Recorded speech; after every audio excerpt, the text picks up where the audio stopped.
ಬಿಜೆಪಿಯಿಂದ ಮತದಾನ ಹಕ್ಕು ಕಸಿಯುವ ಕೆಲಸ ಆಗ್ತಾ ಇದೆ ಎಂದು ಬಿಜೆಪಿ ವಿರುದ್ಧ ಮಾಜಿ ಸಂಸದ ಡಿಕೆ ಸುರೇಶ್ ಕಿಡಿಕಾರಿದ್ದಾರೆ.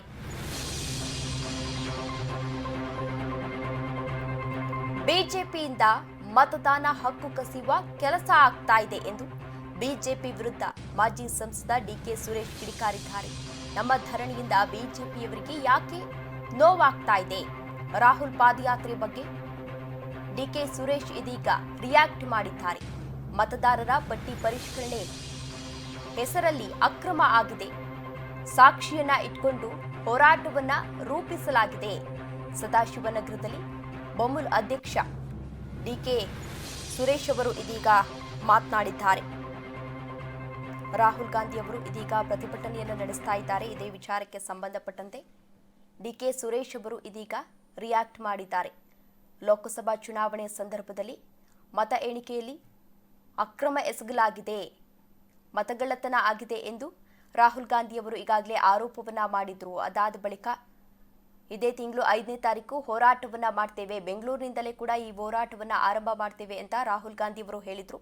ಅದೇ ವಿಚಾರಕ್ಕೆ ಸಂಬಂಧಪಟ್ಟಂತೆ ಈಗಾಗಲೇ ಸಿಎಂ ಡಿಕೆ ಶಿವಕುಮಾರ್ ಅವರು ಕೂಡ ರಿಯಾಕ್ಟ್ ಮಾಡಿದ್ರು. ಅದರ ಬೆನ್ನಲ್ಲೇ ಅವರ ಸಹೋದರ ಡಿಕೆ ಸುರೇಶ್ ಅವರು ಇದೀಗ ರಿಯಾಕ್ಟ್ ಮಾಡಿದ್ದಾರೆ.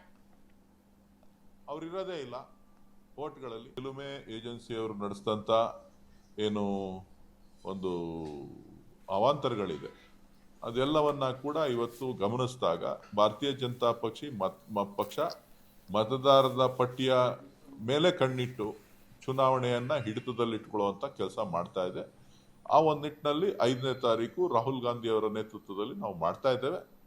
ಭಾರತೀಯ ಜನತಾ ಪಕ್ಷದವರು ನಾವು ಹೋರಾಟ ಮಾಡ್ತು ಅಂತ ಅಂದ್ರೆ ಅವ್ರಿಗೆ ಯಾಕೆ ನಾವು ಮತದಾರರ ಪಟ್ಟಿ ಪರಿಷ್ಕರಣೆ ಆದ್ರೆ ತಪ್ಪೇನಿದೆ? ಯಾರ್ಯಾರನೋ ಅವರು ಎಲ್ಲೆಲ್ಲಿ ಅವ್ರನ್ನೋ ಯಾವುದೇ ಸಂದರ್ಭದಲ್ಲಿ ಮತದಾರರ ಪಟ್ಟಿನಲ್ಲಿ ಹೆಸರುಗಳನ್ನ ಸೇರಿಸಿ ಅವ್ರಿರೋದೇ ಇಲ್ಲ ವೋಟ್ಗಳಲ್ಲಿ. ಇವ್ರು ಎಲ್ಲ ಹಾಕಿದ್ದಾರೆ, ಏನ್ ಹಾಕಿದ್ದಾರೆ ಅಂತ ಹೇಳಿ ಎಲ್ಲ ಕೂಡ ಗೊಂದಲವನ್ನ ಸೃಷ್ಟಿ ಮಾಡ್ತಾ ಇದ್ದಾರೆ. ಆ ಒಂದು ನಿಟ್ಟಿನಲ್ಲಿ ಇವತ್ತು ಒಂದಷ್ಟು ಸಾಕ್ಷ್ಯಾಧಾರಗಳನ್ನ ಇಟ್ಟುಕೊಂಡು ಕಾಂಗ್ರೆಸ್ ಪಕ್ಷ ರಾಹುಲ್ ಗಾಂಧಿ ಅವರ ನೇತೃತ್ವದಲ್ಲಿ 5ನೇ ತಾರೀಕು ಚುನಾವಣಾ ಆಯೋಗದ ವಿರುದ್ಧ ಕರ್ನಾಟಕದಲ್ಲಿ ಹೋರಾಟವನ್ನ ಮಾಡ್ತಾ ಇದ್ದಾರೆ. ಸೊ ಆ ಹೋರಾಟದಲ್ಲಿ ಇವತ್ತು ನ್ಯಾಯಯುತವಾಗಿ ಮುಂದಿನ ದಿನಗಳಲ್ಲಿ ಮತದಾರರ ಪಟ್ಟಿ ಪರಿಷ್ಕರಣೆ ಆಗಬೇಕು. ಈ ತರದ ಪ್ರಕರಣಗಳು ಎಲ್ಲೆಲ್ಲಾಗಿದೆ ಅದು ಈ ದೇಶದ ಜನರಿಗೆ ಗೊತ್ತಾಗಬೇಕು ಅಂತಕ್ಕಂಥದ್ದು ನಮ್ಮ ವಿಚಾರ.